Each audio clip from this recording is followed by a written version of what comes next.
성도님들 안녕하세요. 좋은 아침입니다. 1월 18일 월요일 새벽 기도회를 시작하겠습니다. 오늘 하나님께서 주신 말씀은 마태복음 4장 1절에서 11절 말씀입니다. 말씀을 제가 봉독하겠습니다. 그때 예수께서 성령에게 이끌리어 마귀에게 시험을 받으러 광야로 가사 40일을 밤낮으로 금식하신 후 줄이신지라. 시험하는 자가 예수께 나와서 이르되 내가 만일 하나님의 아들이거든 명하여 이 돌들로 떡덩이가 되게 하라. 예수께서 대답하여 이르시되 기록되었으되 사람이 떡으로만 살 것이 아니요 하나님의 입으로부터 나오는 모든 말씀으로 살 것이라 하였느니라 하시니, 이에 마귀가 예수를 거룩한 성으로 데려다가 성전 꼭대기에 세우고 이르되 내가 만일 하나님의 아들이거든 뛰어내리라. 기록되었으되 그가 너를 위하여 그의 사자들을 명하시리니 그들이 손으로 너를 받들어 발이 돌에 부딪히지 않게 하리로다 하였느니라. 예수께서 이르시되 또 기록되었으되 주 너의 하나님을 시험하지 말라 하였느니라 하시니, 마귀가 또 그를 데리고 지극히 높은 산으로 가서 천하만국과 그 영광을 보여 이르되 만일 내게 엎드려 경배하면 이 모든 것을 내게 주리라. 이에 예수께서 말씀하시되 사탄아 물러가라. 기록되었으되 주 너의 하나님을 경배하고 다만 그를 섬기라 하였느니라. 이에 마귀는 예수를 떠나고 천사들이 나와서 수종드니라. 우리가 큰 일을 하기 위해서는 그에 합당한 시험을 통과해야 될 경우가 많이 있습니다. 오늘 예수님께서는 과연 우리의 메시아, 즉 그리스도 되시기에 합당하신가 를 판가름받는 시험을 받고 계십니다. 창세 전부터 하나님께서 예정하셨던 우리 인류의 구원 사역을 감당할 그리스도로서 합당하신가 하는 시험을 지금 예수 그리스도는 오늘 말씀에서 받고 있는 것입니다. 근데 이 말씀을 묵상하면서 저에게 궁금했던 것이 한 가지 있습니다.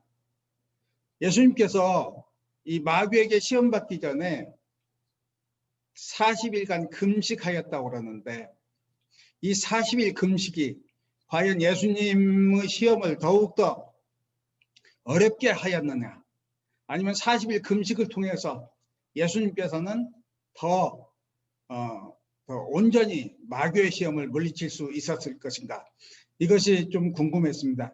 성도님들 생각에는 어떤 것 같습니까? 물론 에서 같은 사람 우리가 알고 있지 않습니까?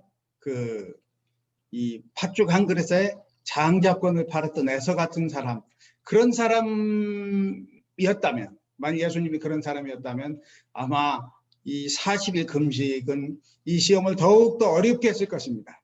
그런데 예수님은 이 40일간 광야에서 금식하면서 끊임없이 당신의 사명을 확인하고 끊임없이 하나님과의 대화, 소통을 통해서 당신의 각오를 더욱더 굳게 다지고, 그리고 또 이 싸움에 더욱더 큰 용기를 갖지 않았을까 하는 생각이 듭니다. 그런 점에서 이 40일 금식은 예수 그리스도가 이 싸움을 온전히 승리하는데 그런 준비 기간이었다, 이렇게 생각할 수도 있을 것 같습니다.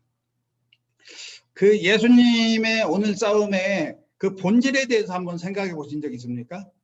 신기하게도 요한 사도가 이 예수님의 이 싸움의 본질을, 물론 이 말씀을 바탕을 두고 이렇게 제시한 것은 아니지만 우리들에게 잘 제시해 주고 있습니다. 요한일서 2장 15절 16절 보면 이런 말씀이 있죠. 이 세상이나 세상에 있는 것들을 사랑하지 말라. 누구든지 세상을 사랑하면 아버지의 사랑이 그 안에 있지 아니하니 이는 세상에 있는 모든 것이 육신의 정욕과 안목의 정욕과 이생의 자랑이니 다 아버지께로부터 온 것이 아니요 세상으로부터 온 것이라. 즉 예수님께서는 지금 아버지를 향한 사랑, 아버지의 뜻의 순종, 그리고 또 아버지와의 약속, 이것이 더 중요한 것인가? 아니면 이 세상으로부터 온, 즉 마귀로부터 온 그런 육신의 정욕, 안목의 정욕, 이생의 자랑이 더 소중한가 하는 시험대유에 있습니다. 마귀는 40일 굶은 금식 기도하신 예수님께 이 돌들을 떡덩이로 바꿔보라 하였습니다. 그때 예수님은 뭐라고 말씀하셨습니까? 예수님께서 이 영적 싸움에서 승리하는 중요한 그 원동력을 가르쳐주는 말씀이 있습니다. 4절, 7절, 10절에 있습니다. 기록되었으되 라는 말씀입니다. 이미 하나님의 말씀에 기록되어 있다는 것입니다. 사람이 떡으로만 사는 것이 아니라 하나님의 입에서 나오는 모든 말씀으로 산다는 것을 예수님께서는 기록되었으되라고 말씀하시면서 그 마귀에게 설파함으로써 첫 번째 유혹을 물리치고 있습니다. 그러자 마귀는 두 번째 유혹을 합니다. 이제 예수님께서 성경을 인용하셔서 말씀하시니까 마귀도 기록되었으되라고 이야기하면서 성전 꼭대기에 예수님을 아래로 뛰어내리라고 했습니다. 틀림없이 천사가 받쳐줄 것이다 라는 것입니다. 시편 91편에 있는 말씀이죠. 너무나 그 놀라운 말씀입니다. 지존자의 그늘에 거하는 사람, 지존자를 의존하는 그런 사람은 결코 돌덩이에 발이 부딪히지 않는다는 것입니다. 왜냐하면 천사들이 그 발을 받들여 올려주기 때문에. 이 아름다운 말씀을 이용해서 사탄이 마귀가 예수 그리스도를 유혹하고자 합니다. 그때 예수님 뭐라고 말씀하셨습니까? 또다시 기록되었으되라고 그랬습니다. 네가 그렇게 말했냐? 근데 또 기록되었으되라고 얘기했습니다. 뭐라고 말씀하셨습니까? 똑같이 신명기의 말씀을 인용하셔서 주 하나님 여호와를 시험하지 말라라고 예수님께서 말씀하고 있습니다. 그리고 이제 그러자 사탄은 또 이제 이 세상의 모든 영광, 그 다음에 권세를 보여주면서 내게 절하라. 그러면 이 모든 것을 내게 주겠다라고 말하고 있습니다. 그러자 예수님께서는 뭐라고 말씀하셨습니까? 또다시 신명기 말씀을 인용하시면서 말씀했습니다. 오직 주만 경배하고 주만 섬기라 라고 이렇게 기록되었으되 오직 주만 경배하고 주만 섬기라 하였느니라 하면서 사탄의 그런 유혹을 물리치면서 사탄으로 하여금 물러가라고 명하고, 그리고 사탄은 이제 예수님 곁을 떠났다고 하였습니다. 그래서 오늘 말씀 보면 이 기록되었으되라고 하면서 성경 말씀을 통해서 예수님께서는 사탄의 괴계를 물리치고 있다는 것입니다. 이 승리의 의미, 제가 처음에도 말씀드렸지만 다시 한번 생각해 보시기 바랍니다. 이 승리의 의미는 참으로 위대한 것입니다. 예수님은 이스라엘 사람들이 순종하기만 하였다면 이스라엘을 온전한 그런 하나님의 백성으로 이끌 수 있는 위대한 지도자였습니다. 생각해 보시기 바랍니다. 옛날 출애굽 이후 광야에서의 일들을 생각해 보시기 바랍니다. 백성들은 끊임없이 물이 없다고, 먹을 것이 없다고, 적들이 너무 무섭다고 그렇게 하나님께 불평하고 하나님을 원망하고 때로는 모세를 대적하기도 했습니다. 그리고 모세도 이런 백성들을 내가 감당하지 못하겠나라고 하나님께 불평하기도 하고, 때로는 아론과 함께 하나님의 영광을 가리기도 했습니다. 그래서 모세, 아론도 결국은 약속의 땅에 들어가지 못한 것을 알고 있습니다. 그러나 예수님은 오늘 보시는 바와 같이 그 마귀의 시험을 온전하게 물리치셨습니다. 예수님은 모세보다도 더 위대한 그런 이스라엘의 지도자였다는 것입니다. 또 생각해 보시기 바랍니다. 예수님은 우리 인류의 구원의 새 역사를 쓰실 수 있는 그런 위대한 승리를 거두셨습니다. 예수님은 제2의 아담이었던 것입니다. 제1의 아담은 그 보암직도 하고 먹음직도 하고 지혜롭게 할 만큼 탐스럽기도 하다라고 하는 그런 하와의 그 유혹, 그 하와의 권유에 함께 선악과를 따먹어서 우리에게 영원한 그런 비극, 불행을 가져왔던 사람입니다. 보암직도 하다라는 거, 뭐 이생의 안목의 정욕이라고 볼 수 있지 않겠습니까? 먹음직도 하다, 육신의 정욕입니다. 지혜롭게 할 만도 하다, 이생의 자랑입니다. 그런 지혜로우면 세상에 내가 자랑스러울 수 있겠다라는 것입니다. 먹으면 좋겠다는 것입니다. 보니까 너무 좋다는 것입니다.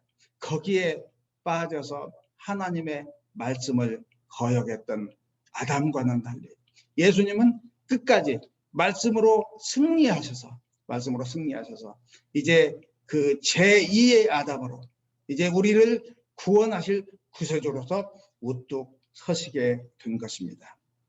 그리고 우리는 그 예수님의 승리로 인해서 예수님과 함께 예수님의 몸이 되신 그런 교회로 함께 믿음의 길로 나아가고 있는 것입니다.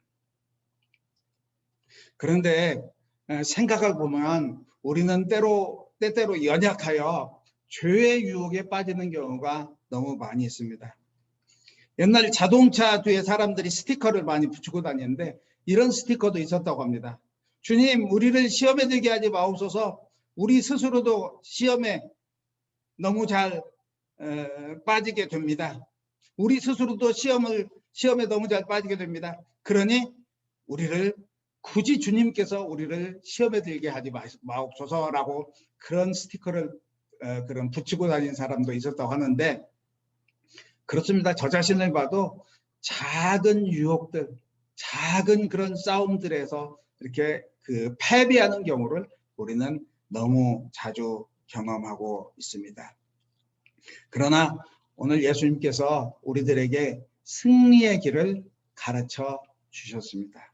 그 승리의 길은 무엇입니까? 기도와 말씀입니다. 40일 기도를 통해서 예수님께서 그 마귀의 괴계에 대적할 그런 날카로운 그런 영성을 연마하셨듯이 우리도 기도를 통해서 이 세상의 괴계를, 육신의 정욕과 안목의 정욕과 이 세상의 자랑에 맞서서 하나님을 향한 그런 사랑과 순종을 배울 수 있는 그런 영적인 능력을 기를 수 있기를 주님의 이름으로 축원합니다. 그리고 또 하나는 말씀입니다. 기록되었을 때 어떤 유혹에도 우리는 하나님의 말씀을 생각하고 이 말씀의 바탕을 두고 승리할 수 있도록 늘 우리가 말씀으로 무장해야 된다는 것을 우리들에게 가르쳐주고 있습니다. 우리 2021년 우리 교회의 그 표가 말씀으로 세워지는 공동체죠. 우리가 모두 다 말씀을 더욱더 사랑하고 또 말씀을 깊이 묵상하고 또 말씀을 나의 삶의 그런 그 지표로 삼아서 이 말씀으로 승리하는 우리 모두가 될 수 있기를 주님의 이름으로 축원합니다. 기도드리겠습니다. 하나님 아버지 감사합니다. 예수 그리스도를 통해서 우리를 불러주시고 예수 그리스도를 통해서 자녀 삼아주시고 예수 그리스도를 통해서 한 교회로 믿음의 길을 나아갈 수 있도록 저희의 삶을 축복해 주신 것을 감사드립니다. 하나님 아버지, 저희들 항상 하나님께 순종하는 주님의 자녀들이 될 수 있도록 주님, 저희들 기도에 힘쓰게 하여 주시고 하나님 아버지, 주님의 말씀 더욱더 사랑하게 하여 주시옵소서. 말씀이 저희의 생명이 될 수 있기를 소망합니다. 주님께서 함께해 주셨기를 간절히 바라오며 예수 그리스도 이름으로 기도드리옵나이다. 아멘. 예, 기도 제목을 드리도록 하겠습니다. 이 코로나 바이러스로 인해서 고통받는 우리 형제자매들이 많이 있습니다. 이 형제자매들에게 하나님의 은혜가 함께하기를 간구하는 기도를 드리겠습니다. 그리고 또 우리 미국, 한국을 비롯해서 세계 많은 사람들이 또 코로나 바이러스, 많은 나라가, 많은 사람들이 코로나 바이러스로 고통받고 있습니다. 우리가 함께 극복하고 승리할 수 있기를 간구하는 기도를 드리겠습니다. 그리고 우리 어시스틴 한인장로교가 말씀으로 더욱더 굳게 서서 하나님의 기쁨을 드리는 그런 공동체로 거듭나는 2021년이 될 수 있기를 간구하는 기도를 드리고, 그리고 또 우리 담임 목사님을 비롯하여 우리 장로님들, 또 권사님들, 집사님들, 우리 모든 어시스틴 한인장로교에 속한 그런 주님의 자녀들이 2021년 처음부터 끝까지 영적으로 더욱더 강건한 승리하는 삶을 살아갈 수 있기를 간구하는 기도를 함께 드리겠습니다. 함께 기도하시겠습니다.